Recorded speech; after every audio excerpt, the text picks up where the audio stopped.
Mais uma vez, bem-vindos, Shabbat Shalom a todos, para mais uma porção. Estamos no livro de Números, Bamidbar, na 36ª Parashá, porção semanal, com o nome Beha'aloterá, quando elevares, ou quando ascenderes, não ascenderes no sentido de luz propriamente dito, mas de elevação, ascender, elevar. Com o tema, eu coloquei ali entre aspas, o tema de hoje, mas Roche, você escreveu o bom Egito, o bom e velho Egito, como assim o bom, No decorrer da porção vocês vão entender por quê. O bom e velho Egito, entre aspas, claro, Então, envolve o livro de Números, do 8 ao 12, livro de Zacarias, 1 Coríntios e demais passagens. Aqui só são algumas referências, mas tem mais passagens, Vamos para o resumo. Antes do resumo, eu gostaria de fazer uma oração inicial. Querido Pai, em nome de Yeshua, engrandecemos o Teu nome nessa manhã de Shabbat. Obrigado por esse momento eterno. Prepara os nossos corações, as nossas mentes, nossos ouvidos,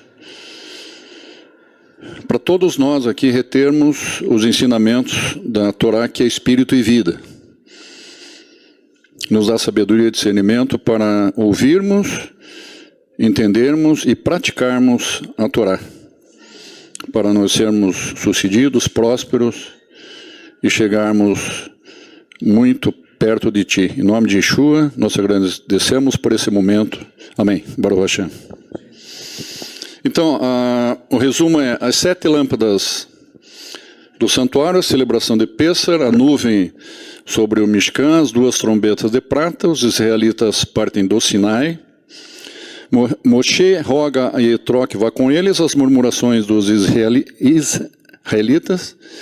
Moshe acha pesado o seu cargo, Hashem designa 70 anciãos para ajudarem Moshe. Hashem manda codornizes e a sedição de Miriam e Arão.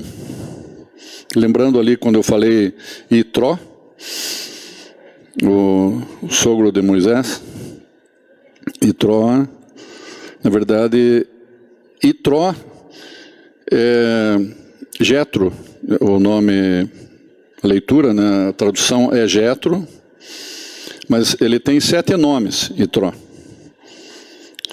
E o que a gente mais fala, é Itró e Jetró, mesmo porque Itró, porque ele está com o Y, que significa o Yud, que no hebraico não existe o J,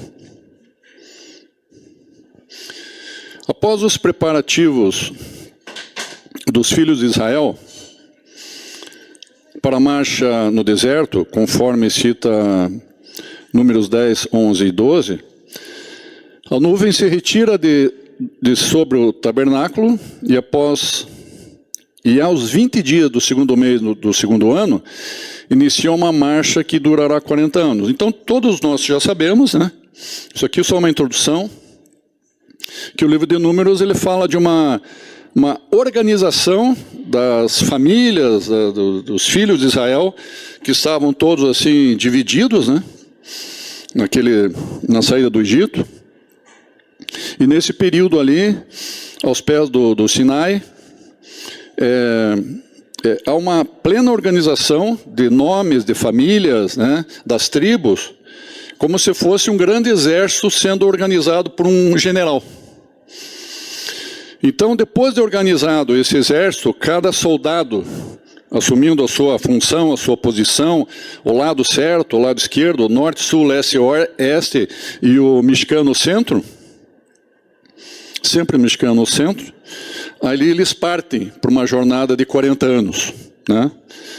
Então, o que isso significa, simboliza para nós? Que na nossa organização, na nossa casa, no nosso dia a dia, na nossa congregação, nas nossas tarefas, para a gente ser bem sucedido, nós conquistarmos vitórias, nós temos que nos organizar. Agora, se essa organização for só pelo nosso braço, se o Senhor não estiver no centro disso, não estiver na frente disso, de nada adiantará. Então aqui fala organização, mas sempre o mexicano centro, o eterno no centro. Você não esqueça. Só vai perder tempo. Vamos lá. Porém, antes de partirem, Moshe conversa com seu sogro Itró. O nome original de Itró é Yeter, que revela o senso de organização de Moshe para com seu povo, com o qual foi abençoado de antever os acontecimentos. Então, realmente, a experiência e a visão, um homem visionário, né? O sogro de Moisés, sacerdote de Midian, um homem com experiência em deserto. Isso é uma coisa muito importante. O deserto, quando fala-se de Bamidbar no deserto, na palavra, né?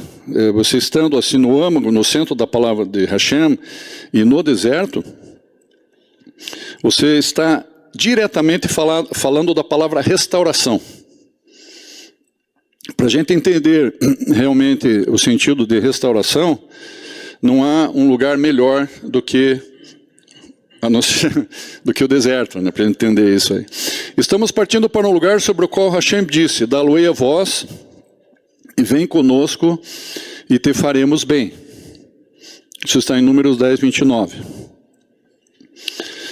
Só que tem um detalhe.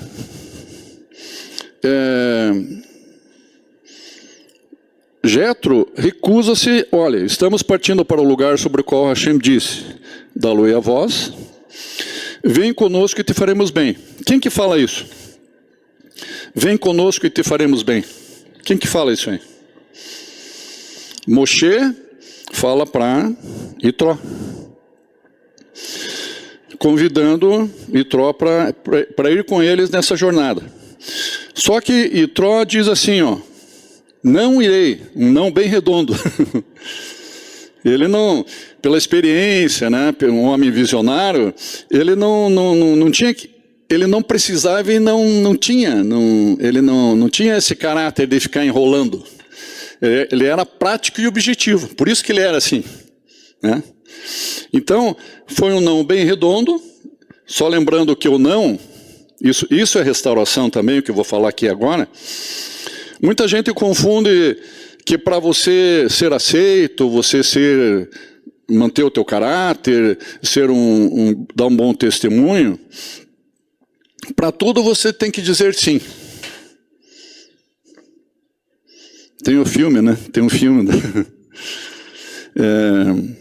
Mas não é bem assim.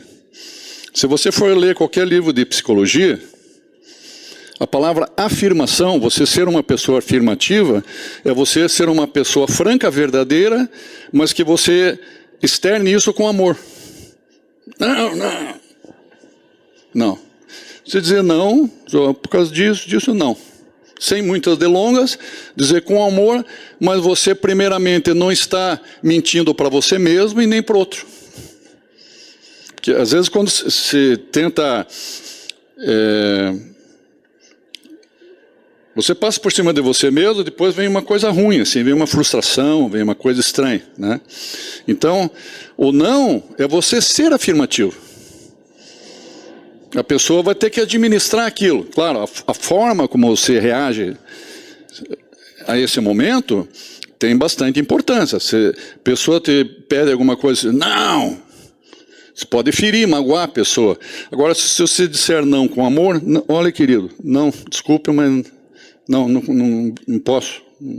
É diferente, né? Bem, vamos lá, continuar. Somente a minha terra e a minha família voltarei. Ele foi bem objetivo, Itró, não irei. O que significa esse não irei? Porém, há uma insistência de Moisés. Então, nessa porção, o primeiro item aqui, nós vamos aprender com Itró. Por que o Eterno coloca Itró ali no processo? Rogo-te, não nos deixes, porquanto sabes de nossas pousadas no deserto e nos servirás de olhos.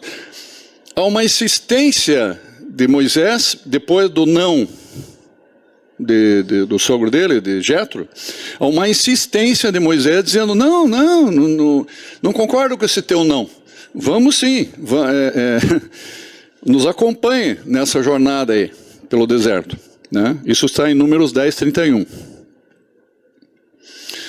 E olhe, vou voltar aqui um pouquinho.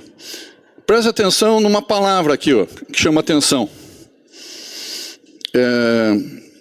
Porquanto sabes de nossas pousadas no deserto, e nos servirás de olhos. Era para eu ter grifado com outra cor esse olhos. Deixei em azul mesmo. Isso não chama atenção nessa frase?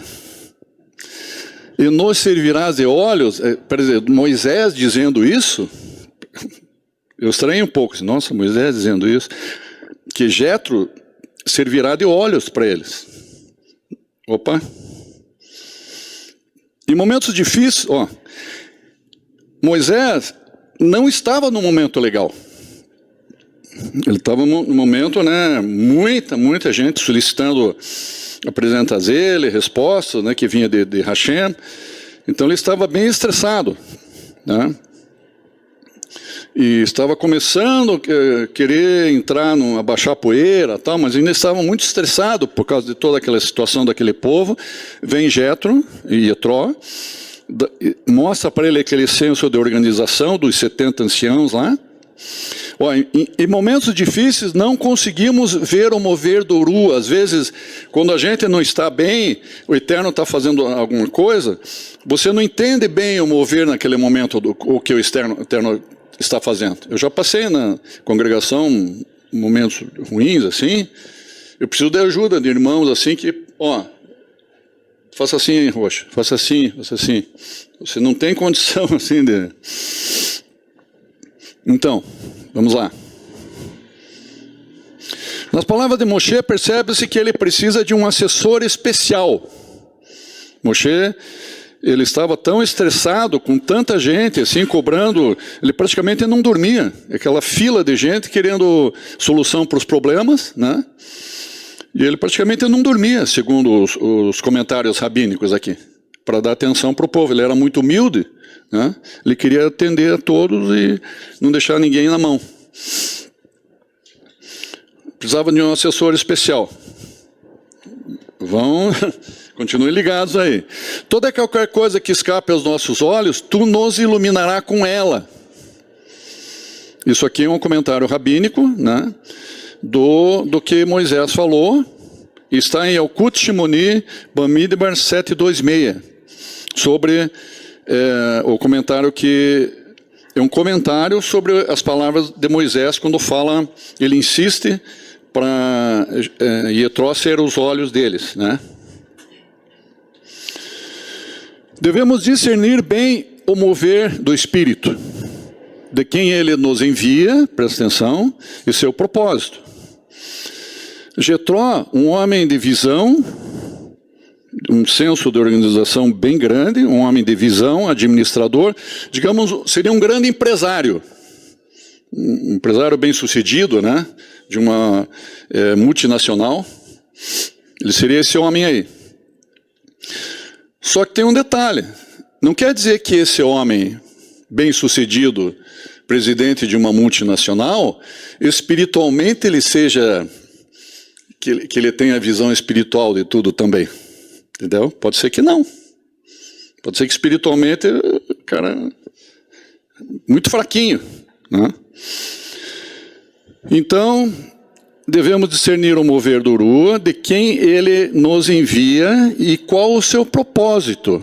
Não quer dizer que o Eterno envia alguém para nos ajudar, que ele vai estar todo dia a dia, até o final da jornada. Ele vem, às vezes, de uma forma diferente, né? Porém, ele não podia fazer tudo. Jetró não podia fazer tudo, mas ele veio com uma missão. O conselho dele foi bom? Foi excelente. Excelente. Naquela hora H, ele chegou, pum, o Eterno mandou ele na hora H. O Moisés poderia não suportar a carga.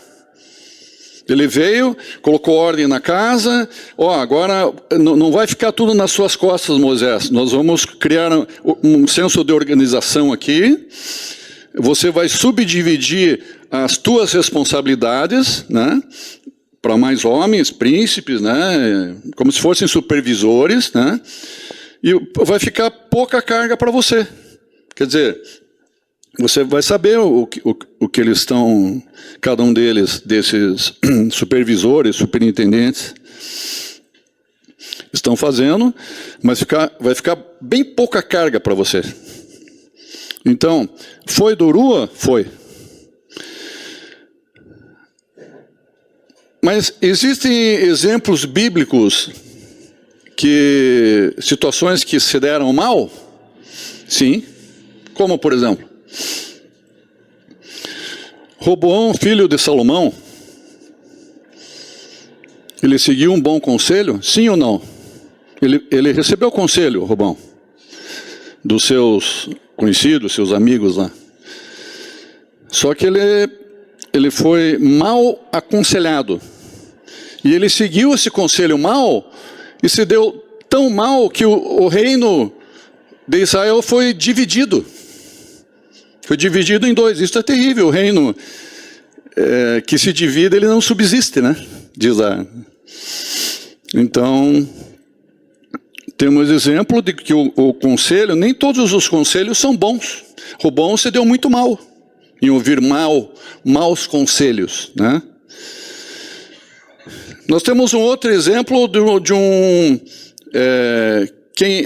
um receptador também, que não deu ouvidos a um bom conselho, ao contrário. Saul, por exemplo, o rei Saul. Ele teve um bom conselho ou não? Claro que sim. De quem?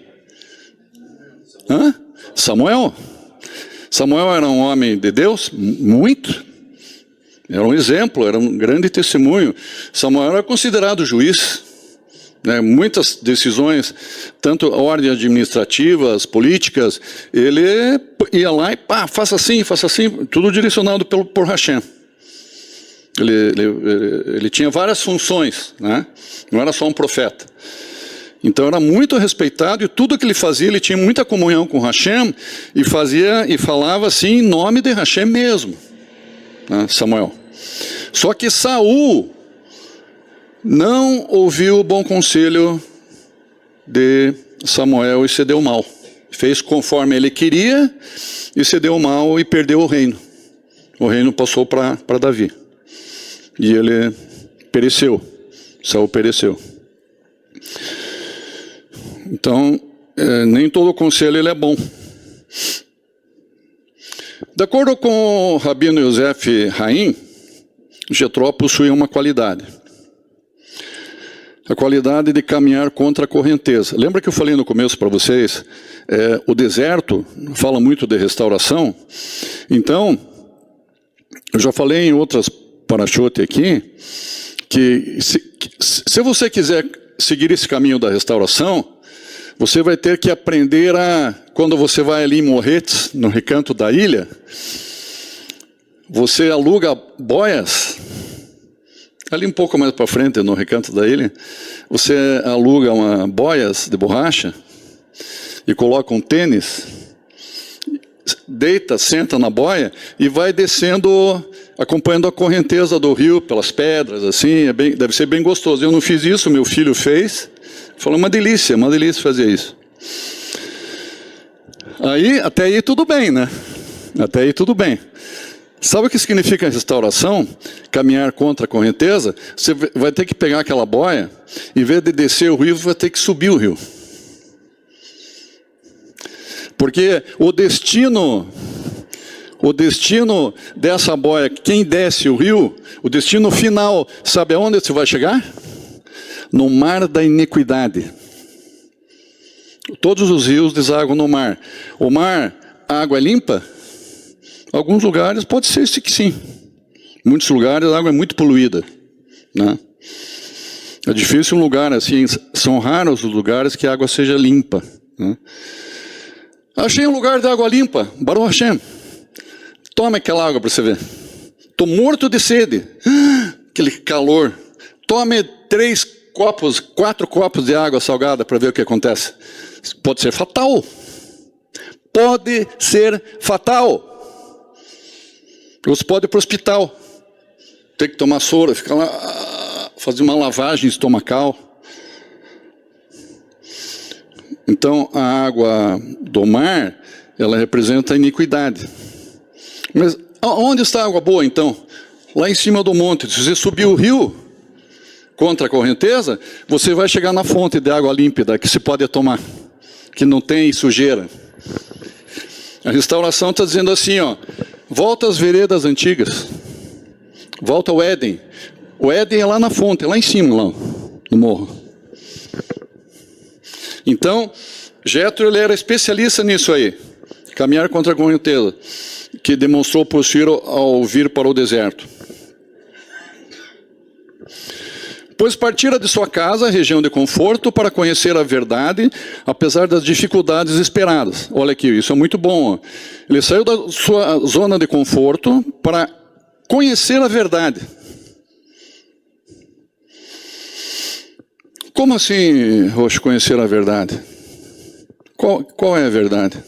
A verdade é Hashem. E onde está isso? Está em Êxodo 18, 11 e 10. Agora sei. Quando você diz sei, é no coração, aqui é algo verdadeiro. Agora eu acho que sei. Talvez um dia eu saiba. Não, agora eu sei. Ele chegou nesse ponto. Agora eu sei que Hashem é maior que todos os deuses. É como se fosse uma espécie de um nascer de cima que aconteceu com ele ali. Nesse momento de... Pode confirmar lá, Êxodo 18, 10 e 11. Só depois disso que ele pôde dar as instruções para Moisés e que foi benção. Se não fosse esse momento, o Eterno não ia deixar ele dar as instruções para Moisés. Viu como é que é? Em Números 11, 17, Hashem diz que tiraria a unção do Urua, presta atenção, que estava sobre Moisés para colocar sobre 70 anciãos visando o governo. Em Números 11, 17, Hashem diz que tiraria a unção de quem? Que estava sobre quem? Que estava sobre Yetró? Hashem diz que tiraria a unção do espírito que estava sobre Jetró?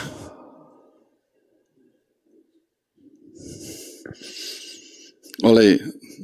Não, mas Roxa, acho que você leu errado. É Yetró mesmo que tinha que estar ali. Confiram lá, não é não. Então, se o Eterno está mostrando assim, é porque Yetró, ele está ali para ajudar, mas ele não é todo o conserto da situação. Moisés tem a unção forte que o Eterno deu para ele, para colocar sobre os 70 anciãos, visão de governo.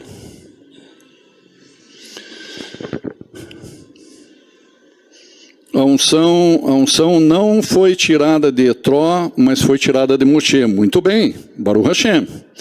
O não de Jetró a Moshe é que Hashem enviou para um fim específico e pontual e não para servir de olhos junto ao povo. Presta atenção aí. O não de Jetró a Moshe é que o Eterno o enviou para um fim específico e pontual e não para servir de olhos junto ao povo. Por quê? Porque os olhos são de Hashem. Então, Moisés estava ali numa situação aflita, estava estressante, né, para ele, muito ruim. Então ele achou que a salvação, né, e até o final da jornada, Yetró poderia acompanhá-los e ser os olhos, mas não. Os olhos são de Hashem. Os olhos são de Hashem.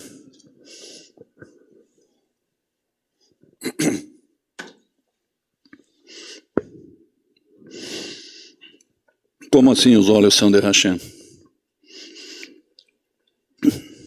Seu Senhor, se Hashem não guardar a cidade, em vão vigia a sentinela. Eu poderia escrever assim aqui, ó. Poderia tranquilamente escrever assim, como eu vou falar para vocês agora aqui, ó. Se Hashem não guardasse aquela situação, não guardasse o povo de Israel, não guardasse o destino de Israel pelo deserto, em vão vigiaria Yetró. Isso que o Eterno... Então aquele não bem redondo que Yetró respondeu para Moshe, não irei, não foi propriamente Yetró que falou, foi o Eterno que disse.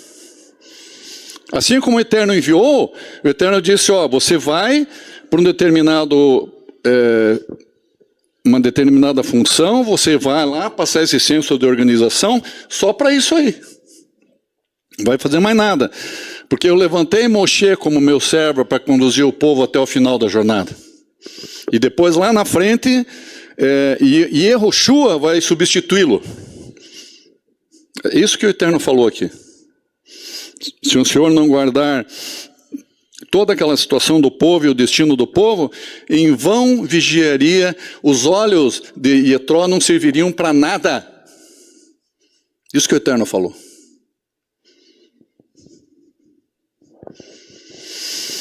Então aprendemos algo interessante aqui com Yetró, né? Bem legal, bem legal. Agora um segundo ponto, uma segunda mensagem aqui bem interessante também, que às vezes algumas palavras a gente lê na Torá, você pensa que aquelas palavras são aquelas mesmas, mas não, tem algo atrás daquelas palavras ali que te dá um sentido real do entendimento do soldo que o Eterno quer que a gente tenha. Em Bamidbar acontece uma verdadeira organização do povo, de seus nomes, de suas famílias, das tribos, da posição de cada tribo ao redor do Mishkan, como eu falei no começo para vocês, e o Mishkan no centro do acampamento. Muito bem, eu só estou repetindo o que eu falei no começo para vocês. Apesar disso, presta atenção, o povo queixava-se de má sorte aos ouvidos de Hashem. Queixas, murmurações, da má sorte aos ouvidos de Hashem, em Números 11:1. Mas qual seria a origem dessas queixas? Lembrando que tinham as leis, baseadas na Torá, né? As leis da Torá, eles tinham alimento não era mais problema para eles, o maná, inclusive o maná, conforme o dia... Por exemplo, se você fica num hotel, hospedado no hotel, você não vai comer, não é o mesmo cardápio todo dia. Um dia é peixe, um dia é carne, um dia é um risoto, um dia é uma sopa. São, para você, já estou enjoado das comidas. Não, são estratégias, né? Para você ir ficando no hotel. Opa, o que será que vem no dia seguinte? Vai ficando e vai gastando. Então... Eles tinham, o maná era assim, cada dia era um sabor diferente. Opa, eu quero waffles, né? Sabor churrasco. É waffle? Não sei. Batatas, sei lá. Eu quero essa batatinha aqui, sabor peixe, sabor carne, sabor churrasco, sabor frango. Mais ou menos isso aí, né? Ó, já naquele tempo já havia isso, hein? Interessante. Quem sabe foi tirado de lá, né, essa ideia. Então, eles tinham a Torá, o maná, eles tinham a liberdade, que antes não tinham, e a organização. Estavam muito bem, obrigado, né? Mas isso aí tudo não bastava. Por quê?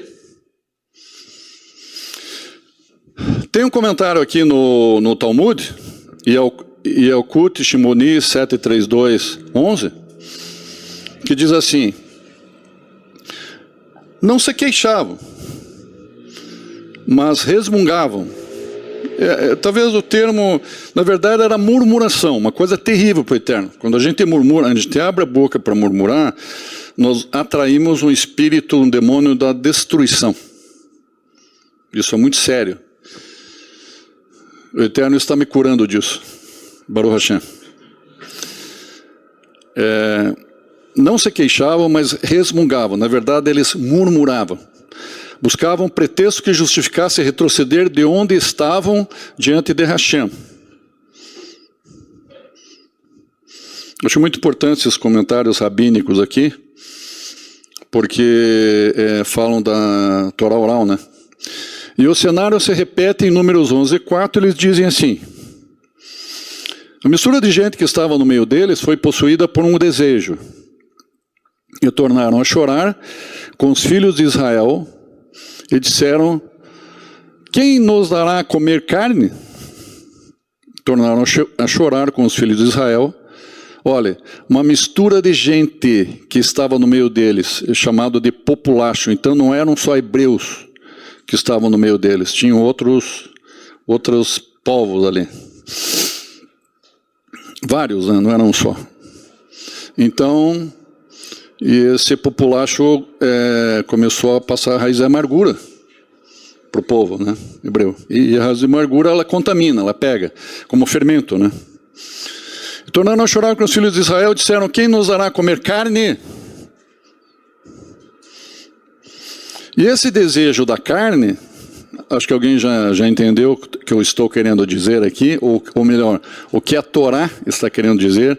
Esse desejo de carne, olha, estou falando carne, desejo da carne. Eu coloquei desejo da carne. Não falei desejo de carne. Entenderam, né? Toma conta de todo o povo. Naquele momento, o desejo de comer carne tornou-se a essência do povo de Israel, revelando sua natureza fraca, a natureza contaminada pelo pecado. Não era simplesmente uma fome de carne. Ah, me lembrei da picanha que o Roxo Jair fez lá na praia. Não tem nada de picanha, não tem nada de pernil de carneiro, tem um soda ilegal. Ilegal não é, né? Interessante. Vamos lá. Isso está em Romanos 7,5, que falei, natureza contaminada pelo pecado. Esse desejo pela carne criou certas distorções que embaralhou sua memória. Quando aquele desejo se transforma numa paixão, você fica meio aéreo, assim. Fica meio... Começa a ver estrelinhas, começa a ouvir umas músicas diferentes, fica embaralhado, assim. O desejo se transforma numa paixão. Você ouve coisas, começa a sentir coisas que estão meio fora da casinha, assim, né? Esse é o problema da paixão. Paixão é uma espécie de um fogo de palha, né? Ela vem e depois vai embora. Em Números 11:15, o povo diz assim: lembremos-nos do peixe que comíamos no Egito de graça. Agora eles estão começando a apelar. Ó, eles estão naquela paixão, assim. Começa a vir coisas na mente, no estômago, no coração. Lembremos-nos do peixe que comíamos no Egito, e de graça ainda. Dos pepinos, dos melões, dos porros e das cebolas e dos alhos. Vontade de dar risada, né, queridos? Por acaso no Egito eles tinham esse tipo de alimentação? Eles eram escravos, amassavam barro com palha, depois foi tirada a palha deles.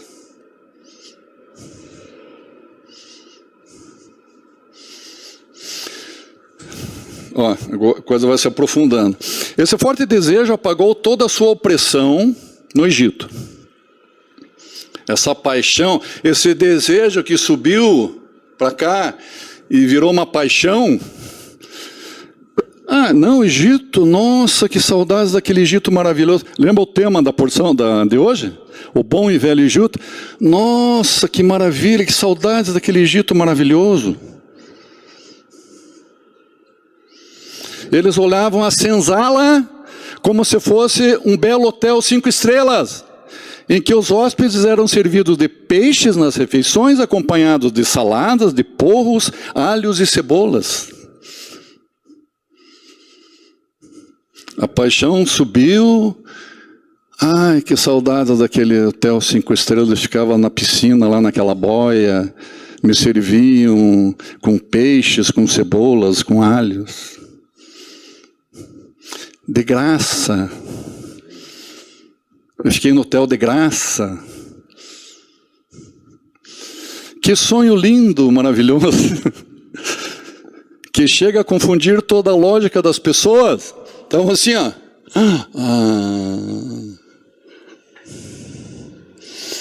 O que então significa o termo de graça? Olha, isso parece...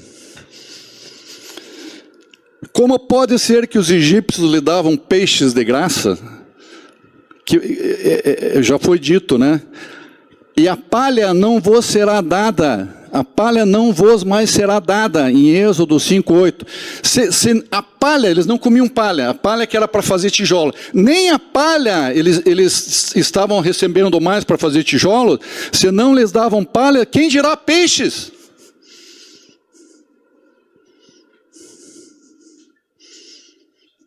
Diz o Rabino Rashi, de acordo com o Midrash, de graça significa sem ônus dos mandamentos.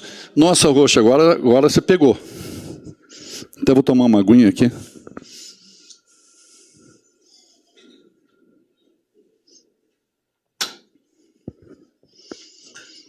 De graça significa sem ônus dos mandamentos. Como assim?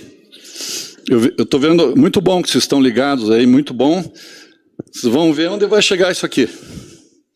Estamos no caminho certo.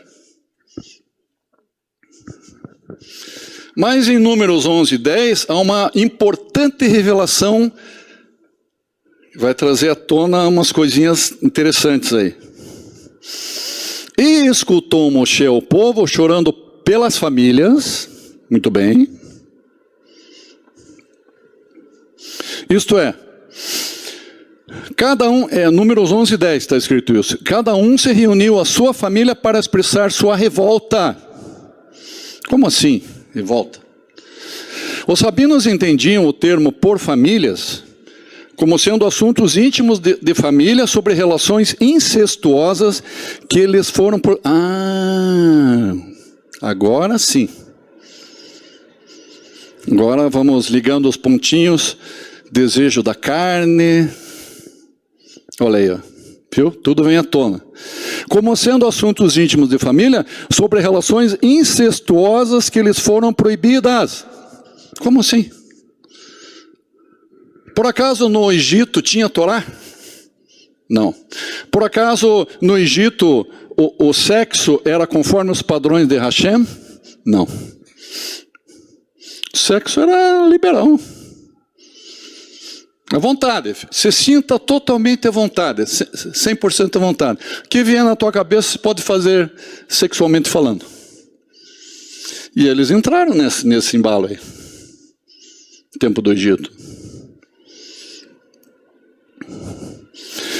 Deste modo, revelam o âmago das relações sobre carne e peixe. A chave do segredo encontra-se na expressão de graça.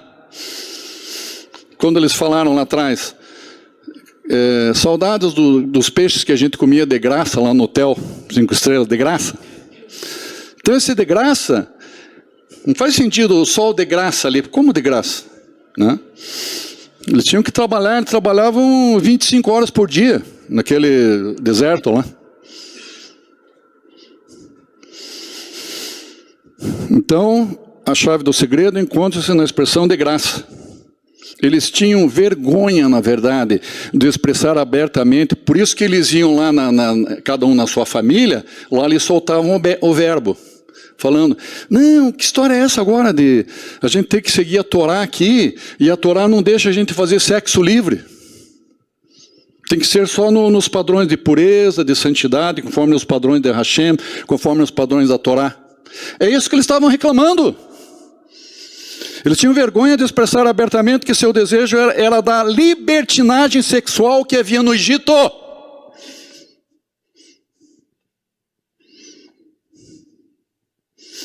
Eram queixas sobre o fardo de obedecer a Torá e seus mandamentos, o qual aprisionava seus desejos carnais.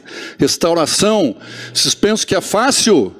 Vocês querem continuar na restauração? Vocês têm que subir o rio contra a correnteza. Subindo o rio contra a correnteza, vem água forte contra você. Você vai pisar na pedra, vai escorregar, você vai cair, vai se embolar e o rio vai te levar uns 5 ou 10 metros para baixo. Você vai levantar de novo. Quando você levanta, vem um palanque, um pau, bate na tua cabeça. E você vai ter que não só subir o rio, mas tem trechos que tem cachoeira, você vai ter que escalar a cachoeira para chegar na fonte lá. Rapel, né, que falam, né? Isso é restauração, queridos. É dolorido ser restaurado? É muito ruim ser restaurado.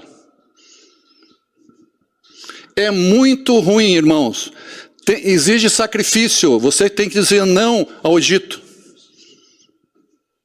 E dizer não ao Egito, você está sendo afirmativo, que eu falei para vocês. Mas isso dói. E dói muito, e você não quer fugir do Egito. Você sempre está pensando,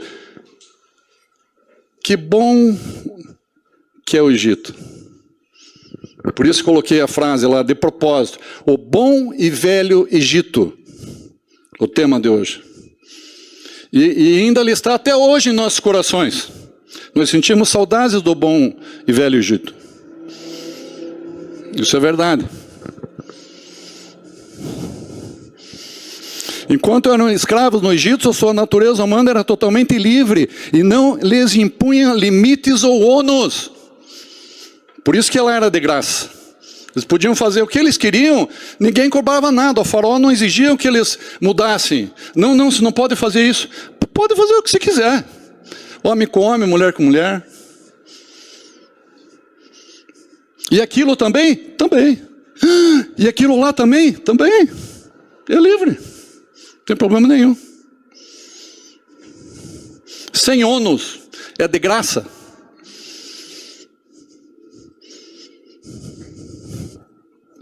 A mudança da escravidão e opressão para a necessidade de se restaurar, de se educar e se conter, foi muito, muito, muito difícil para os filhos de Israel, gerando a revolta, saudades e lembrança da abundância do Egito, de suas carnes e de seus peixes gratuitos no hotel 5 estrelas da iniquidade.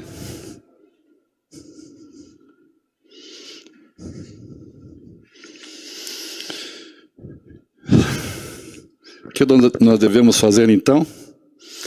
Subir o rio, fazer rapel. É dolorido? É.